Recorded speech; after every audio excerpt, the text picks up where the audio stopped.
అంధకార చప్పుడు పెద్ద సస్పెన్స్ కథ భాగం 1 రహస్యమైన ఇల్లు. అరుణ అనే యువ జర్నలిస్ట్ తన పేపర్ కోసం పాత కోట గురించి ఒక కథ రాయడానికి ఒక గ్రామానికి వెళుతుంది. ఆ కోటలో రాత్రి 12ంటికి ఒక చప్పుడు వినిపిస్తుందని గ్రామస్తుల మాట. అరుణకు భయం లేదు. ఒక చప్పుడు కోసం నేను భయపడాలా అనుకుని కోటకు వెళుతుంది. కోట పాడైపోయి టార్చ్ లైట్ వేస్తే దుమ్ము, జాలాలు మాత్రమే కనిపిస్తాయి. కాని ఆమె కోట లోపలకు అడుగు పెడుతుంటే సడక్ సడక్ ఎవరో నడుస్తున్నట్టు శబ్దం వస్తుంది. కాని ఎవరూ కనిపించరు. ఎవరైనా ఉన్నారా? అరుణ పిలుస్తుంది.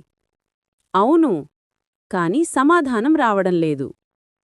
అదే సమయంలో టేబుల్ మీద ఉన్న పాత పుస్తకం ఒక్కసారిగా కదిలి పడిపోతుంది.